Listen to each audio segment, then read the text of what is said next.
পাঠাইছি বাপমার মাধ্যমে। মা বাবা না হইলে কি আমরা দুনিয়াতে আসতাম? বাপমার মাধ্যমে আইছি। বানাইছেন কে? আল্লাহ। বানাইছেন কে? আর পাঠাইছেন কার মাধ্যমে? বাপমার মাধ্যমে। এজন্য আল্লাহ বলেন, আমি বানানে ওয়ালা হিসেবে আমার শুকরিয়া আদায় করো। আর বাপমা যেহেতু তোমার দুনিয়া আসার মাধ্যম, এজন্য আমার শুকরিয়া আদায় করার সাথে সাথে বাপমার শুকরিয়া আদায় করো। পবিত্র কোরআনুল কারীমের সূরা বনী ইসরাঈল আল্লাহ একই তরজে কথা বলছেন, ওয়াকাযা রাব্বুকা আল্লা তা'বুদু ইল্লা ইয়্যা ওয়া বিল ওয়ালিদাইনি ইহসানা। প্রথম নির্দেশটা আল্লাহর হক। আল্লাহ বলতেছেন, গোলামি শুধু আমার চলবে, বন্দেগী শুধু আমি আল্লাহর করব, গোলামি শুধু কার করব? আল্লাহ। এরপরে আল্লাহ বলেন ওয়া বিল ওয়ালিদাইনি ইহসানা। দ্বিতীয় নির্দেশটি আল্লাহ করতেছেন, মা বাবার সাথে উত্তম আচরণ করো। নির্দেশ কার? এখানেও আল্লাহ তার পাশেই বাপ মারে রাখলেন। সূরা লোকমানের আয়াতও দেখলাম আল্লাহ তার পাশেই বাপ মারে রাখলেন। তাহলে বাপ মার অবস্থানটা আল্লাহ তার কাছাকাছি রাখছেন। সুবহানাল্লাহ। মিনিস্টারের পাশে চেয়ারে যদি কেউ বসা থাকে, তারে কেউ না চিনলেও এতটুকু বুঝতে কারো কোনো সমস্যা হয় না, লোকটা অবশ্যই ভিআইপি নতুবা ভিভিআইপি কোনো পার্সন, গুরুত্বপূর্ণ কোনো ব্যক্তি। নাইলে মন্ত্রীর পাশের চেয়ারে তারে কেন রাখবে? আল্লাহ তার পাশের চেয়ারে যে বাপমারে বলছেন, এতেই বোঝা যায় এই বাপমার মর্যাদা আল্লাহ কত বাড়াইছেন। সুবহানাল্লাহ। সূরা বাকারার মধ্যে আল্লাহ পাক বলেন, ওয়ায়াসআলুনাকা মাযা ইউনফিকুন কুল মা আনফাকতুম মিন খায়র ফালিল ওয়ালিদাইনি ওয়াল আকরাবিন। আল্লাহ পাক বলেন, বন্ধু, মানুষ তোমার কাছে জানতে চায় সম্পদ কোন কোন জায়গায় ব্যয় করবে, সম্পদ কোন কোন জায়গায় খরচ করবে, টাকা পয়সা কোন কোন জায়গায় খরচ করবে। মানুষ তোমার কাছে সেটা জানতে চায়। জবাব তুমি দিও না, জবাব দিতেছি আমি আল্লাহ। এক নম্বরে বলে দিবা, সম্পদ আর টাকা পয়সা সবার আগে বাপ মার জন্য খরচ হবে। সিদ্ধান্তটা দিয়েছেন কে? একটু জোরে বলেন কে? এ যুবক, বেতনের টাকা যদি তোমার পকেটে আসে, ব্যবসার লাভের টাকা যদি তোমার পকেটে আসে, আল্লাহ পাক বলেন সবার আগে এই টাকা মার জন্য বাবার জন্য তুমি খরচ করবা, নিজের জন্য নয়, পরিবারের মধ্য থেকে বিবির জন্য নয়, সন্তানের জন্য আগে নয়, সবার আগে বাপ মার জন্য পয়সা খরচ করতে হবে। সিদ্ধান্তটা কিন্তু আল্লাহ। সিদ্ধান্তটা কার? এজন্য শীতের কাপড়ে প্রয়োজন, আমারও প্রয়োজন, আমার মা বাবারও প্রয়োজন, আমারও শীতের কাপড়ে প্রয়োজন, আমার স্ত্রীরও প্রয়োজন। এইবার আল্লাহ পাকের সিদ্ধান্ত হলো, নিজের শীতের কাপড়টাও তুমি আগে কিনবা না, স্ত্রীটাও তুমি আগে কিনবা না, সন্তানেরটাও তুমি আগে কিনবা না। সবার আগে শীতের কাপড় বাপমার জন্য কিনতে হবে, সবার আগে বাপমার জন্য কিনতে হবে।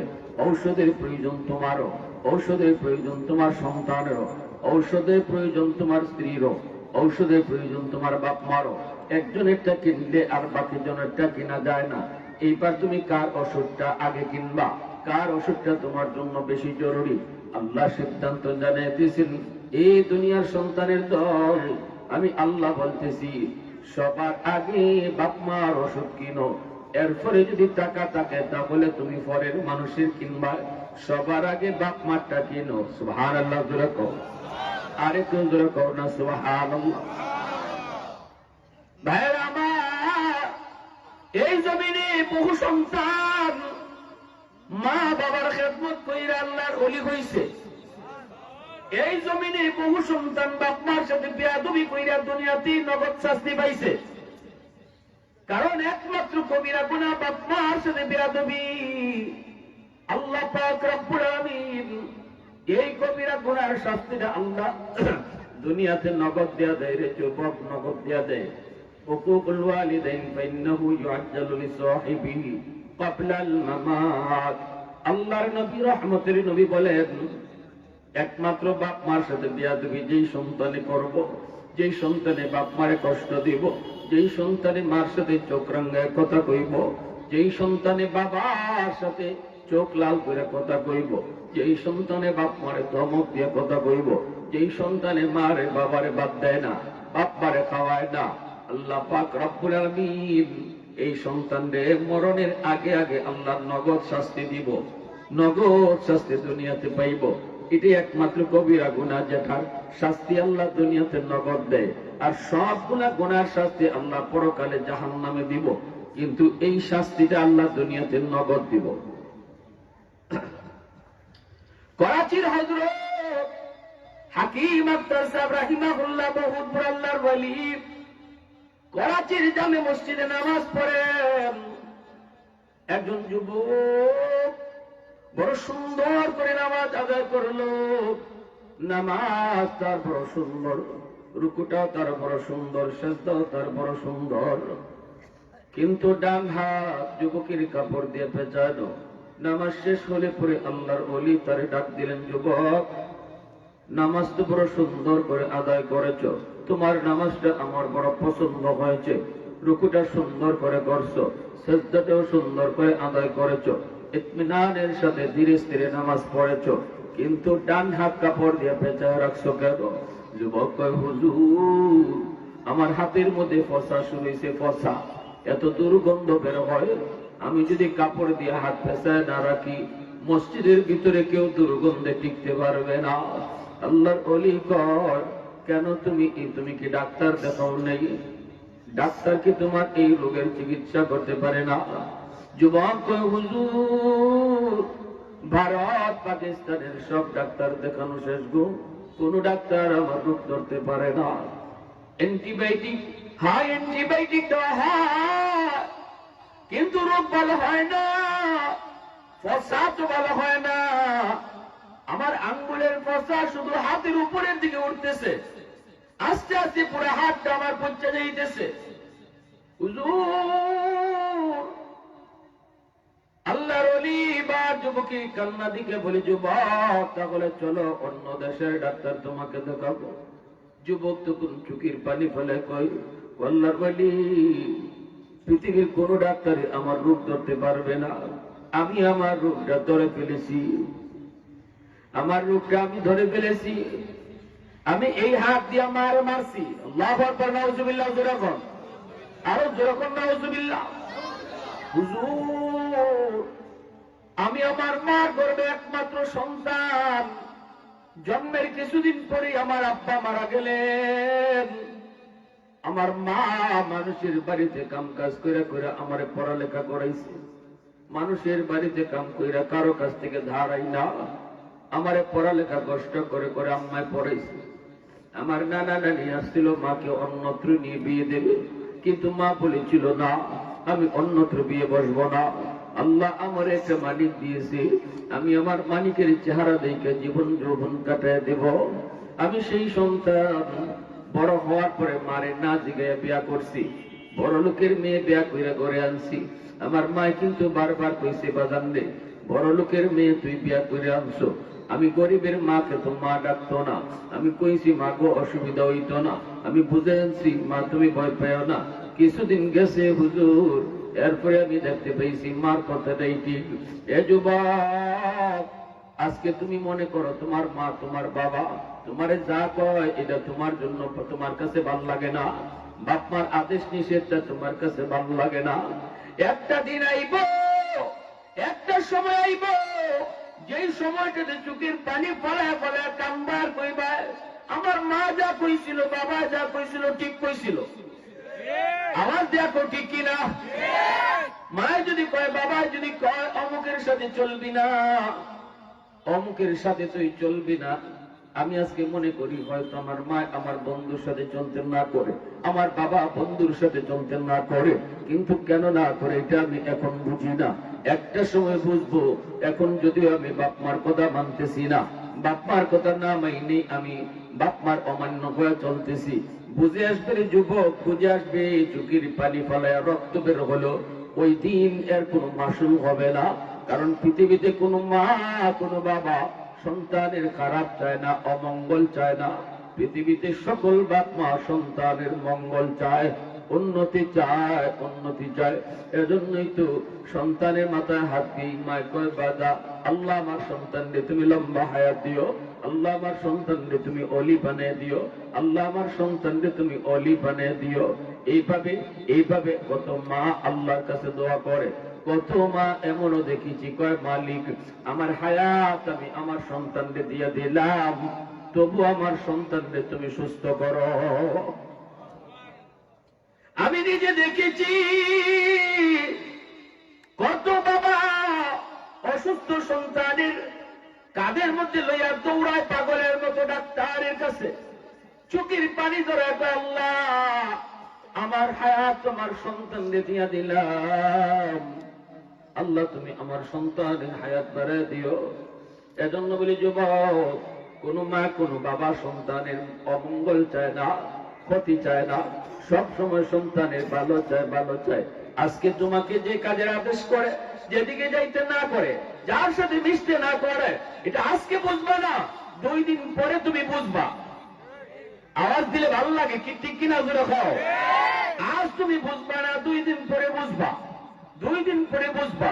ওই যুবক মায় কইছিল, বাবা ধনীর মেয়ে বিয়ে করে আনবি, গরিবের মাকে মা ডাকবে না।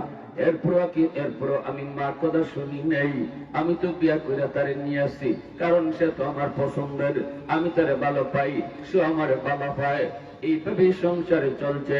কিছুদিন পরেই দেখলাম আমার মার বিরুদ্ধে আমার কানে কানে নালিশ দেয়, আমার মার বিরুদ্ধে আমার কানে নালিশ দেয়।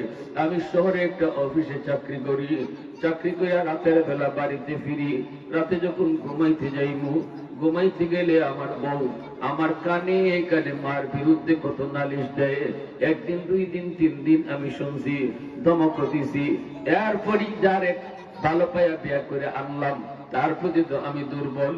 প্রথম দিন মার রুমে ঢুইকা মারে বকাবকি করলাম, মা গো তুমি কেন এমন করো? মা কয়, বাজান আমি কিছুই বলি নাই, কিছুই করি নাই, তোর বউ বানায় বানায় কয়। কিন্তু এরপরে 1 দিন 2 দিন 3 দিন যখন কানে কানে সব সময় মার বিরুদ্ধে কথা কয়, আমি একদিন মার রুমে ঢুইকা রাতের অন্ধকারে মারে বকাবকি কইরা মার গায়ে হাত উঠে ফেলছি।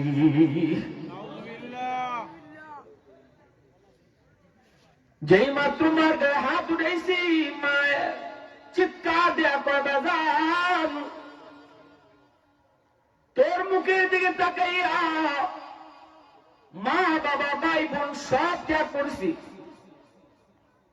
বাপ মা আসছিল কিন্তু আমি যাই নাই, শুধু তোর মুখের দিকে তাকাইয়া তোর বাবার আদর আমি দিছি, মার আদর আমি দিছি, মানুষের বাড়িতে কাম কইরা তোরে লেখাপড়া করাইছি, আত্মীয় স্বজনের কাছ থেকে ধার কইরা তোর পড়ালেখার খরচ দিছি। এই হাত দিয়ে তুই আজকে আমার মারছো, এই হাতটা আমার চুমায়া চুমায়া বড় করছি, তোর এই হাতের মধ্যে মার হাজারো চুমা লেগে আছে, চুমা লেগে আছে। আজকে এই হাত দিয়ে বুঝি তুই মারে মারছ, আল্লাহ যেন তোর এই হাতটা ফসায়া দেয়। হুজুর যেই মাত্র মায় এই বদ্ধ করছে, আল্লাহ যেন তোর হাত ফসায়া দেয়। সাথে সাথে আমি টের পাইছি আমার পায়ের জমিন কেঁপে উঠছে, কারণ বাপ মায় যখনই দোয়া দেয় তখন দোয়া কবুল হয়, বাপ মায় বদ্ধ দিলে বদ্ধ কবুল হয়। নবীজি বলেছেন, সালাসাতুন দাওয়াতুন মুস্তাজাবাতুন লা শাক্কা ফীহি, দাওয়াতুল মাজলুম ওয়া দাওয়াতুল মুসাফির ওয়া দাওয়াতুল ওয়ালিদি আলা ওয়ালাদিহি। আল্লাহর নবী রহমতের নবী বলেন, 3 ব্যক্তির দোয়া বদ্ধ আল্লাহর দরবারে কবুল। 3 জন ব্যক্তি আছে যাদের দোয়া কবুল, বদ্ধ কবুল। 1 নম্বর হলো মজলুম, মজলুমের দোয়া বদ্ধ কবুল। সমাজের ভিতরে যেই মানুষগুলো দুর্বল, যেই মানুষগুলো সমাজের ভিতরে তার শক্তি কম, সমাজে তার পয়সা কম, তার গোষ্ঠী ছোট, তার পাশে লোকজন নাই, ক্ষমতাও নেই। এই মানুষটার উপরে যদি আমি সবল মানুষ জুলুম করি, আমি পয়সার কারণে, ক্ষমতার কারণে আমি যদি তার উপরে জুলুম করি, আর ওই দুর্বল মানুষটা দুনিয়ার কোন চেয়ারম্যান মেম্বারের কাছে বিচার দেয় না, কারণ সে বিচার পাইবে না। সমাজের মানুষ তো সবলের পক্ষে থাকে, গরিবের পক্ষে লোক থাকে না, কিনা জোরে কও? গরিব মানুষ, দুর্বল মানুষ সমাজে বিচার পায় না, থানায় গিয়া মামলা দিলে মামলা নেয় না। এই অবস্থায় দুর্বল মানুষটা যদি চোখের পানি ফলে আল্লাহ দরবারে কয়, মালিক আমি কারো কাছে বিচার দিলাম না, বিচার পাইব না, বিচার তোমার আদালতে বসায় দিলাম। যেই মাত্র কইব আল্লাহ তোমার আদালতে বিচার দিলাম, নবীজি বলেন বিচার দিতে দেরি হয়, আল্লাহর আদালতে বিচার গ্রহণ হতে দেরি হয় না। 2 নম্বরে নবী বলেন মুসাফিরের দোয়া বদদোয়া, ওয়াদাওয়াতুল মুসাফির, মুসাফিরের দোয়া করলেও দোয়া কবুল হয়, মুসাফিরে বদদোয়া দিলেও বদদোয়া কবুল হয়। 3 নম্বর হলো ওয়াদাওয়াতুল ওয়ালিদি আলা ওয়ালাদিহি, বাপ মার দোয়া সন্তানের জন্য যেমন কবুল, তেমনি বাপ মার বদদোয়া সন্তানের জন্য কবুল। বাপ মার দোয়া দিলেও দোয়া সন্তানের জন্য কবুল, বদদোয়া দিলেও বদদোয়া কবুল। এইদিকে মায় বদদোয়া দিয়ে দিছে।